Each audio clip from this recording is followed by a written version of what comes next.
Bonjour à tous et bienvenue sur cette nouvelle vidéo. Aujourd'hui, on va parler du régime ancestral. Par le pouvoir du crâne ancestral. Vous n'avez pas la référence? C'est dommage. C'est les maîtres de l'univers. Bref, parlons sérieusement. Qu'est-ce que c'est que le régime ancestral, aussi appelé le régime hypotoxique ou le régime signalé? On va regarder ça. Donc j'en ai parlé vite fait dans une vidéo sur le livre de Posla, le carnet de santé foireux, où du coup c'est quelqu'un qui a réussi à sortir de sa missie, notamment grâce au régime ancestral. Et en fait, il faut savoir que le régime ancestral, du coup, il a plusieurs noms. Là, pour le coup, on va regarder ensemble la page Wikipédia, ce sera plus facile. Alors, le régime hypotoxique, du coup, aussi appelé régime signalé, régime ancestral ou alimentation de type originel. Donc en fait, c'était un régime alimentaire qui était promis par le docteur Seignalé. Donc je l'imagine qu'il a fait ça dans les années 70-80. Donc apparemment, son régime est aussi inspiré du régime paolytique, de l'instinctothérapie et du régime Kouzmine. Il y a quand même beaucoup de monde qui a travaillé là-dessus. Alors le principe du régime alimentaire, c'est ça qu'on veut en fait, principalement. Suppression des produits laitiers. Alors là, je dis oui, oui, oui et 100 fois oui. Là, pour le coup, 100% ça, c'est vérifié, validé. Voilà. Alors, je mettrai un petit astérix sur ça parce que les produits laitiers peuvent être bien assimilés par une partie de la population ayant le gène qui va bien. C'est-à-dire qu'il y a beaucoup de gens, notamment dans le nord de l'Europe, Scandinavie ou tout ce qui est aussi Pays-Bas, Belgique et parfois aussi nord de la France. Mais même moi qui suis du nord de la France, j'ai pas ce gène-là. Donc voilà, c'est à prendre avec des pincettes. Il y a très peu de gens qui l'ont, mais il y a une population qui l'a quand même beaucoup plus que les autres. Qui pour eux, du coup, le lait ne leur fait pas trop de mal. Donc voilà, ça reste des exceptions. Grosso modo, si vous avez des origines du Sud, si vous sentez que plus le temps passe, plus dès que vous mangez du lait ou des yaourts, quoi que ce soit, ça vous fait aller aux toilettes instantanément ou pas très loin, ou que ça vous donne dans le ventre, dites-vous que vous n'avez pas le gène, tout simplement. Euh, Ensuite, qu'est-ce qu'on nous dit? Suppression des gluten et des céréales mutées. Donc en fait, il faut arrêter toutes les céréales qui contiennent du gluten, tous les aliments dérivés, du coup tout ce qui est pain, pâtes, pizza, gâteaux, biscuits, semoule, sont autorisés par le régime le riz. Bon, ça c'est bien, au moins c'est qu'on est tous d'accord là-dessus. Le riz, c'est le grand gagnant de tout ça, parce que le riz, ça marche pour tout. Donc on peut remplacer les céréales par du sarrasin, du sésame, de la châtaigne, du quinoa et du millet. Très bien, très bien. Alors je suis assez d'accord là-dessus. Alors moi je mange des pâtes et je mange du pain. Euh, Quand ça va bien, évidemment. Quand je suis en crise, on mange pas, c'est certain. Mais il est vrai que, surtout le pain, moins que les pâtes, mais le pain me fait un peu ballonner. Ça, c'est vrai. Du coup, c'est que je le digère pas parfaitement. Et je pense que dans l'idéal, c'est vrai que dans l'idéal, vaut mieux éliminer le pain. Après, franchement, les pâtes que je prends, les pâtes bio que je prends, du coup, qu'on peut trouver un peu partout, même pas des complètes d'ailleurs, des normales. Par contre, ça passe très bien. J'ai pas de problème avec ces pâtes-là. Mais pour le pain, je dois avouer que c'est vrai. Après, évidemment, tout ce qui est gâteau, biscuit, on sait tous que dans l'idéal, il faut limiter énormément. Ensuite, on nous dit quoi? Éviter le sucre raffiné. Oui, en effet. Si on peut éviter le sucre raffiné, c'est ce qu'il y a de mieux à faire. Et si on peut éviter le sucre tout court, c'est encore mieux. Dixit, moi qui suis une bouche à sucre, mais les fois où j'arrive à vraiment faire quelques semaines, voire quelques mois sans manger de sucre, ça fait du bien au corps, vraiment, vraiment. Donc, faut pas hésiter à éviter le sucre. Alors ensuite, utilisation d'huile non raffinée d'aliments biologiques. Je pense que la mode de prévention des huiles alimentaires et des margarines pose problème, oui, évidemment. Donc le régime hypotoxique implique donc l'emploi exclusif d'huile vierge. Bah, est-ce que vous faites différemment? Il faut pas, hein, c'est le cas, hein. Évidemment. En fait, c'est vrai que c'est marrant parce qu'en fait, c'est quelque chose que ça me paraissait évident, mais on l'a peut-être pas dit assez.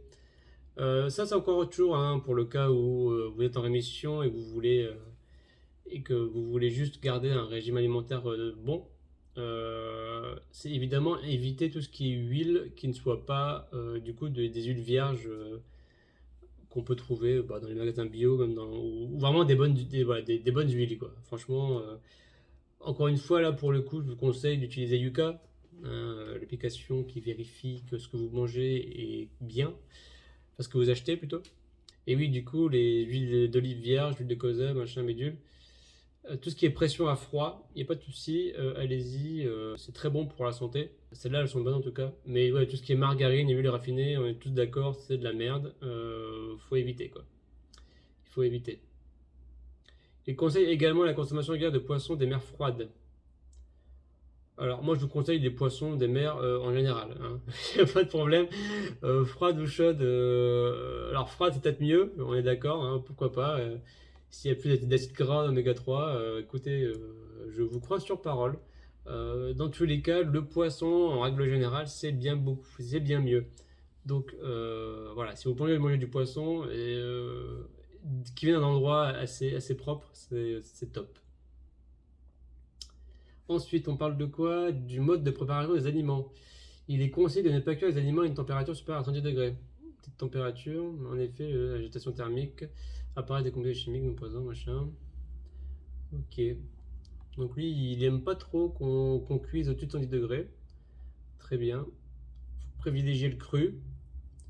Cuire avec modération. Supprimer la cuisson four à micro-ondes. Alors, par contre, ça, je suis d'accord sur le four à micro-ondes.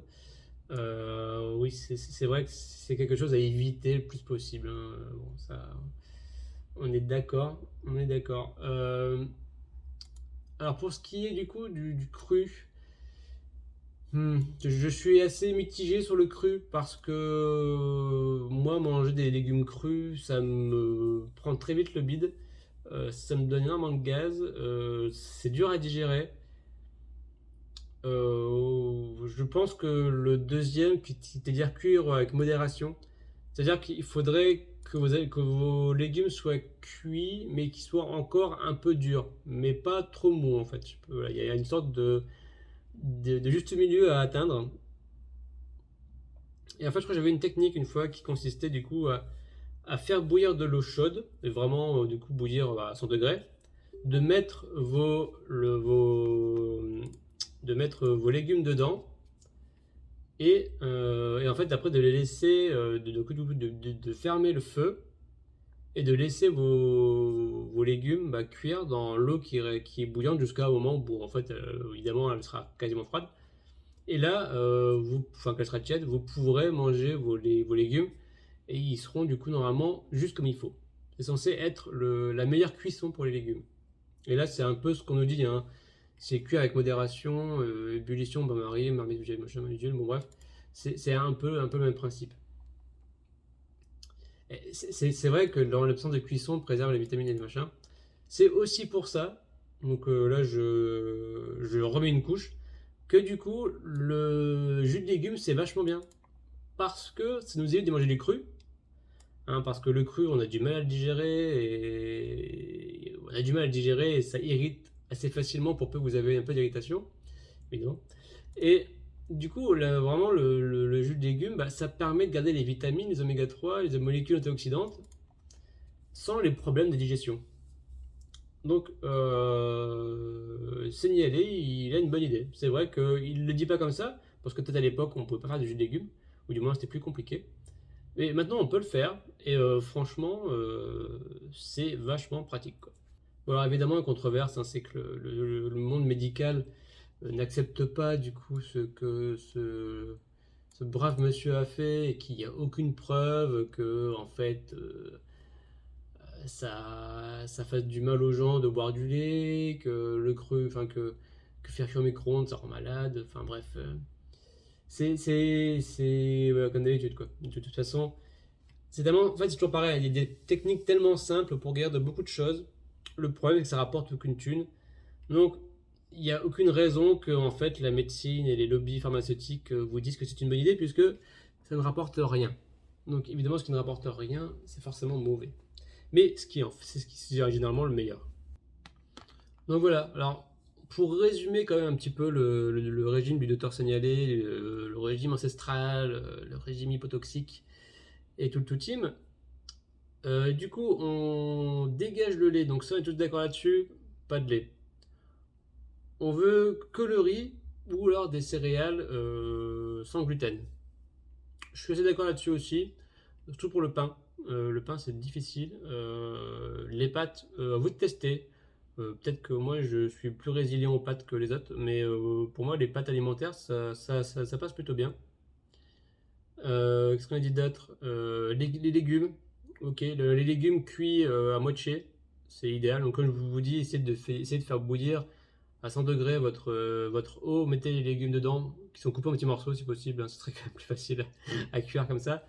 Laissez-les dedans, recouvrez-les, vous laissez dedans, vous laissez mijoter entre guillemets parce que le feu va s'éteindre juste après, et vous laissez cuire comme ça pendant, je sais pas, une petite demi-heure du coup, le temps que l'eau descende à 30 degrés, et normalement ça sera très bien. Et du coup, avec les huiles également, donc pas d'huile transformée, de l'huile vierge extrait à froid, c'est à pression à froid, c'est les meilleurs. Donc ça aussi, il n'y a pas de doute là-dessus. De toute façon, hein, grosso modo, tout ce qui est transformé, on est tous d'accord pour dire que c'est mauvais. Donc ne prenons pas. Aussi, le poisson, c'est bien. On est d'accord également. Le poisson, c'est très bien. De toute façon, encore une fois, hein, dans la qualité des viandes à manger, le premier c'est le poisson, le poulet, le porc et la viande rouge. Et j'éviterai évidemment le porc et la viande rouge en général parce que c'est le plus difficile à digérer et le plus mauvais pour la santé.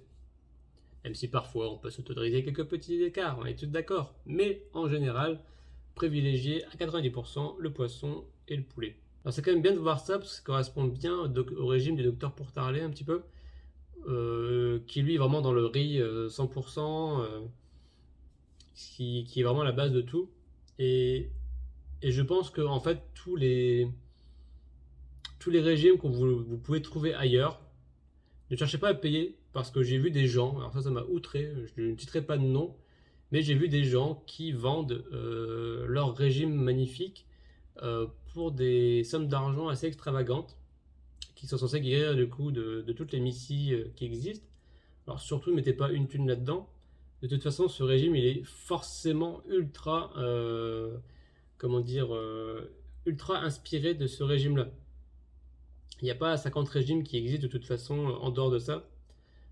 C'est forcément plus ou moins les mêmes, à quelques détails près peut-être, mais de toute façon ça aura plus ou moins le même effet. Donc franchement, voilà, ne payez pas des choses qui sont gratuites sur Internet. De toute façon, vous avez vraiment un catalogue de régimes et de solutions qu'on peut trouver sur Internet gratuitement. Ne payez pas pour ça. Ne payez pas pour ça. Juste faites attention à ce que vous mangez, suivez le régime et vous verrez que ça ira forcément beaucoup mieux. Oui, donc je disais, oui, par rapport au docteur Pourtarlet, en effet, c'est très proche de son régime, hein. Lui m'a toujours dit manger du riz, un peu de légumes, un peu de viande, donc un peu de poisson, un peu de poulet, mais c'est toujours le riz qui reste principalement là. Et je rajouterai à ça du coup les jus de légumes parce que quand même c'est un apport très bon pour le corps, hein. Ça permet quand même de désintoxifier, de donner des minéraux, des vitamines qu'on n'a pas facilement en général. Donc n'hésitez pas à en faire le plus souvent possible. Et je sais que les légumes frais et bio, ça coûte cher. Je ne vous le fais pas dire. Donc faites-le le plus souvent possible selon vos moyens. Mais essayez de le faire. Même si vous ne pouvez pas en prendre en bio, bah, prenez-les pas en bio. Mais ce sera toujours mieux que de rien prendre en tout cas, c'est certain. Donc voilà, je pense qu'on a fait le tour des régimes hypotoxiques, ancestral, signalé, peut-être encore type originel également, et paolytique, instinctothérapie et cosmine. Voilà, je pense qu'on tout un peu se rejoint au même point. Alors après, faut pas oublier que Jean Signalé, celui qui a fait le régime à la base, lui, je pense pas qu'il avait de Missy. Donc il a fait juste ce régime pour une population en fait qui a des problèmes, certes, mais qui n'a pas une missie spécifique, quoi. C'est-à-dire que son régime, il est bon, mais quand on est en crise ou en poussée, je le répète, riz d'abord, enfin en fait riz toujours, même en fait c'est possible, riz, réduire le sang, réduire les poussées, et après incorporer jus de légumes. Après, une fois qu'on n'a plus de poussée, qu'on n'a plus de crise, incorporer des légumes mi-cuits, un peu de viande, poisson si possible, poulet sinon, et ça devrait aller beaucoup mieux. Voilà. Donc lui, il n'a pas fait ça pour les lycéens, donc c'est un peu à nous, et aussi du coup, aussi Dr Portalet qui m'avait beaucoup inspiré. Hier, je ferai une vidéo sur lui dans pas longtemps. Et voilà, donc c'est important de bien spécifier que c'est un bon régime, mais qu'il faut un peu l'adapter pour nous qui avons des problèmes intestinaux. Voilà, j'espère que cette vidéo vous aura aidé, elle vous aura été instructive, inspirante et plein d'autres choses. Comme d'habitude, partagez, likez, surtout partagez, et bien likez pour me faire plaisir. Donnez-moi aussi vos retours, hein, surtout, c'est ça qui me fait plaisir, c'est de savoir ce que vous avez essayé, est-ce que ça marche bien, les résultats, comment vous vous sentez, c'est ultra important. D'accord? Donc tenez-moi au courant, partagez, likez, dites-moi des bonnes choses, les mauvaises aussi, c'est des critiques, pas de soucis. Merci à tous d'avoir regardé la vidéo, je vous dis à très bientôt pour une prochaine. Tchuss!